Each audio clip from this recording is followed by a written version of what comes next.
जय श्री कृष्ण मित्रों, फिर एक बार बहुत बहुत हार्दिक स्वागत है आप सभी का। आज हम बात करेंगे वृश्चिक राशि के बारे में। वृश्चिक राशि के 17 अगस्त से 31 अगस्त तक के राशिफल की चर्चा करेंगे। आपके राशिफल में आपके धन, कैरियर, व्यापार, नौकरी, परिवार, स्वास्थ्य, शिक्षा, वैवाहिक संबंध, प्रेम संबंध सभी बातों की चर्चा करेंगे।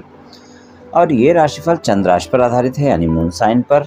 जिन लोगों को अपनी राशि नहीं पता है वो लोग अपनी जन्म कुंडली में ये देख लें कि चंद्रमा उनकी किस राशि में है। जिस राशि में चंद्रमा है वही उनकी राशि है।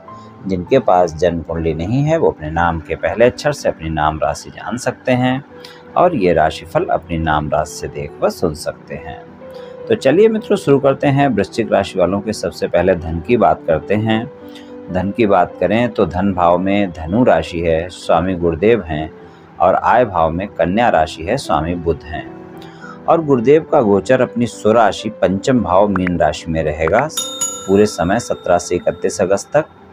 और जो बुध हैं उनका गोचर 17 से 21 अगस्त तक जो है सिंह राशि में रहेंगे और उसके बाद वो कन्या राशि में रहेंगे 21 अगस्त से 31 अगस्त तक, यानी आय भाव में रहेंगे। तो आय भाव के स्वामी का गोचर आय भाव में 21 अगस्त से 31 अगस्त तक रहेगा और धन भाव के स्वामी गुरु का गोचर 17 अगस्त से 31 अगस्त तक पंचम भाव में रहेगा। तो वहाँ पर आय भाव पर दृष्टि रहेगी। तो धन और आय के मामले में वृश्चिक राशि वालों को अच्छे परिणाम मिलेंगे।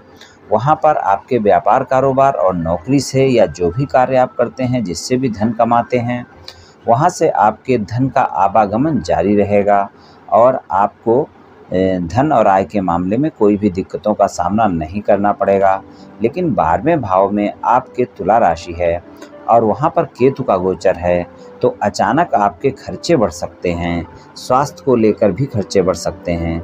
इस बात का ध्यान रखना है क्योंकि छठे भाव में राहु का गोचर भी है, तो स्वास्थ्य को लेकर इस समय कोई भी कोताही नहीं बरतनी है। इस बात का ध्यान रखकर आपको चलना है। तो यहाँ पर आप इस बात का ध्यान रखेंगे कि मतलब अगर आपके जो भी खर्चे होते हैं उन पर बजट बनाकर चलेंगे तो वहाँ पर आपको धन और आय के मामले में अच्छे परिणाम देखने को मिलेंगे। व्यापार, कारोबार और नौकरी की बात करें तो सिंह राशि के स्वामी सूर्य हैं और सूर्य का जो गोचर है वो दसम भाव में हो जाएगा 17 अगस्त से सिंह राशि में ही। तो दसम भाव के स्वामी का गोचर दसम भाव में ही होगा, स्वराशि के होंगे, तो आपको व्यापार, कारोबार और नौकरी में अच्छे परिणाम देखने को मिलेंगे। अगर आप गवर्नमेंट जॉब में कार्य करते हैं तो वहां पर आप अपने वरिष्ठ अधिकारियों से संबंध अच्छे बनाकर चलें, तो वहां पर आपको कोई न कोई लाभ देखने को मिल सकता है। और अगर आप प्राइवेट जॉब भी करते हैं, प्राइवेट सेक्टर में कार्य करते हैं, तो वहां पर भी आपको लाभ देखने को मिल सकता है। आप अपने बॉस से संबंध अच्छे रखें, अपने सहयोगियों के साथ संबंध अच्छे रखें। इन बातों का ध्यान रखकर आप चलें तो आपको यहाँ पर अच्छे परिणाम देखने को मिल सकते हैं। आपके राशि स्वामी का गोचर भी इस समय सप्तम भाव में होगा। उनकी सप्तम दृष्टि प्रथम भाव पर होगी और उनकी अष्टम दृष्टि धन भाव पर होगी। तो यहाँ पर आपको अच्छे परिणाम देखने को मिलेंगे। और उनकी जो चौथी दृष्टि है वो दसम भाव पर होगी। तो अच्छी दृष्टियाँ हैं आपके राशि स्वामी की। तो यहाँ पर आपको व्यापार, कारोबार और नौकरी में अच्छे परिणाम देखने को मिलेंगे। जो भी व्यापार, कारोबार आप करते हैं उसमें आपके कार्य अच्छे रहेंगे, यानी कार्य क्षेत्र में आपके कार्य भी समय पर पूरे होंगे और व्यापार, कारोबार में आपके कार्य की कोई कमी नहीं होगी और धन का आवागमन भी सुचारू रूप से चलता रहेगा, यानी व्यापार, कारोबार और नौकरी में कोई भी दिक्कत नहीं होने वाली है। पारिवारिक जीवन की बात करें तो दूसरे भाव के स्वामी जो गुरु हैं उनका गोचर पंचम भाव में है, तो उनकी आय भाव पर दृष्टि है और आपके प्रथम भाव पर भी दृष्टि है। तो पारिवारिक जीवन भी अच्छा रहेगा। आपके परिवार के लोगों के साथ संबंध आपके अच्छे रहेंगे। चौथे भाव के स्वामी शनि हैं, उनका गोचर तीसरे भाव में है, तो माता से संबंधों में थोड़ा सा आप ध्यान रखकर चलें। वहाँ पर वाद विवाद से बचें। छोटे भाई बहनों से कोई वाद विवाद ना करें, इस बात का ध्यान रखें। और पारिवारिक सदस्यों से तालमेल बनाकर रखें तो आपका पारिवारिक जीवन अच्छा ही जाने वाला है 17 अगस्त से 31 अगस्त के बीच में। बात कर लें आपके स्वास्थ्य की, छठे भाव में राहु का गोचर है, तो यहाँ पर इस बात का ध्यान रखकर चलना है कि छठे भाव में राहु का गोचर आपको कोई न कोई छोटी स्वास्थ्य समस्याओं को लेकर परेशान कर सकता है, या फिर पहले से अगर कोई स्वास्थ्य समस्याएं चल रही हैं तो उसमें भी आपको दिक्कतें देखने को मिल सकती हैं।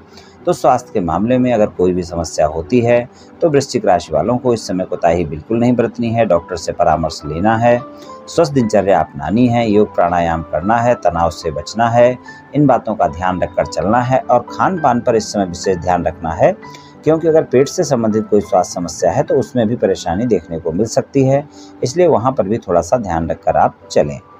शिक्षा के मामले में बहुत अच्छे परिणाम देखने को मिलेंगे। पंचम भाव के स्वामी पंचमेश का गोचर पंचम भाव में ही है और वो भी गुरु हैं, तो शिक्षा के मामले में तो कोई दिक्कत वाली बात है ही नहीं। शिक्षा वृश्चिक राशि वालों की बहुत अच्छी रहने वाली है, चाहे आप उच्च शिक्षा ग्रहण कर रहे हों, चाहे आप सामान्य शिक्षा ग्रहण कर रहे हों, चाहे आप कोई रिसर्च वगैरह कर रहे हों, कोई गूढ़ रहस्य अध्ययन कर रहे हों, शिक्षा में आपको हर तरफ जो है अच्छे परिणाम ही देखने को मिलेंगे और आपको सफलता भी मिलेगी। और अगर शिक्षा से संबंधित कोई व्यापार कारोबार भी है तो वहाँ पर भी आपको सफलता ही देखने को मिलेगी। वैवाहिक संबंधों की बात करें तो वहाँ पर भी आपको अच्छे परिणाम देखने को मिलेंगे। सप्तम भाव के स्वामी जो शुक्र हैं, उनका गोचर कर्क राशि में नवम भाव में है, तो यहाँ पर ये गोचर नवम भाव में तीसरे भाव पर दृष्टि भी रखेगा। इस समय आपको वैवाहिक संबंधों में, जीवन साथी के साथ संबंधों में भाग्य का साथ भी मिलेगा। तो अगर आपके जीवन साथी के साथ कोई भी वाद विवाद चल रहे हैं तो उनको आप हल कर सकते हैं। इस समय उन विवादों को दूर किया जा सकता है। आप धैर्य और संयम का परिचय देते हुए अपने साथी से जो भी बातें हुई हैं, जिन बातों को लेकर भी वाद विवाद हुआ है, उनको अगर आप स्पष्टता से सुलझाते हैं तो आपके वैवाहिक जीवन में संबंध सामान्य हो सकते हैं। अगर आपके वाद विवाद चल रहे हैं तो, और अगर आपके संबंध सामान्य हैं तो फिर कोई बात नहीं, अच्छी बात है। और इस समय पर आपका जीवन साथी आपके साथ समय भी गुजारेगा और संबंधों में काफ़ी मधुरता बनाकर रखेगा। तो वैवाहिक संबंध काफ़ी अच्छे रहने वाले हैं इस समय पर वृश्चिक राशि वालों के। और प्रेम संबंधों की बात करें तो प्रेम संबंध भी अच्छे रहने वाले हैं, वहाँ पर भी कोई दिक्कत नहीं है।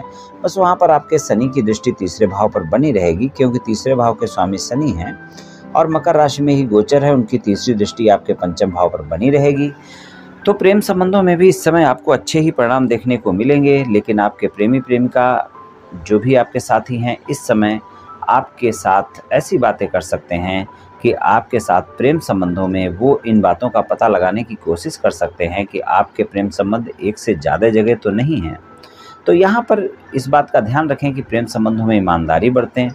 और अगर आपने अपने प्रेमी प्रेमिका से कोई बातें छुपाकर प्रेम किया है, झूठ बोलकर किया है, धोखा देकर कोई संबंध बनाए हैं, तो यहाँ पर आपको अपने जो भी बातें आपने छुपाई हैं उनको शेयर करना होगा, वरना वहाँ पर शनि की दृष्टि है। आपके प्रेम संबंधों में अगर आपने कोई भी दिक्कत दी है, कोई भी धोखा दिया है, तो वो आपका खुल सकता है, इस बात का ध्यान रखें। अगर आप साथी की तलाश में हैं तो वो तलाश भी आपकी पूरी हो सकती है, समय अच्छा है, आप प्रयास कर सकते हैं।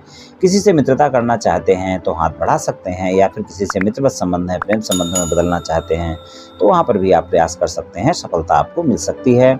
अगर आपकी नो कॉन्टैक्ट सिचुएशन चल रही है तो वहाँ पर भी आप प्रयास कर सकते हैं, वहाँ पर भी आपके no contact situation contact situation में बदल सकती है, लेकिन आपको ईमानदारी के साथ प्रयास करना होगा और जिन बातों को लेकर गलतफहमियां हुई हैं उनको स्पष्टता से सुलझाना होगा, तो आपका साथी दोबारा से संबंधों में आ सकता है। तो वृश्चिक राशि वालों को 17 से 31 अगस्त के बीच में कुछ इस तरह के परिणाम मिल सकते हैं। तो मित्रों, आज मैंने आपसे वृश्चिक राशि वालों के राशिफल के बारे में कुछ चर्चा की। ये राशिफल सामान्य राशिफल है, सभी जातकों पर पूर्ण रूप से प्रभावी होगा ऐसा संभव नहीं है, क्योंकि आपकी जन्म कुंडली में ग्रहों की स्थिति और आपकी वर्तमान दशा और अंतर्दशा और फिर ग्रहों के गोचर की स्थिति, इन सभी बातों पर बहुत कुछ निर्भर करता है। आप सभी स्वस्थ रहें, आयुष्मान रहें, धनवान रहें, ऐसी मेरी श्री कृष्ण भगवान से प्रार्थना है। जय श्री कृष्ण।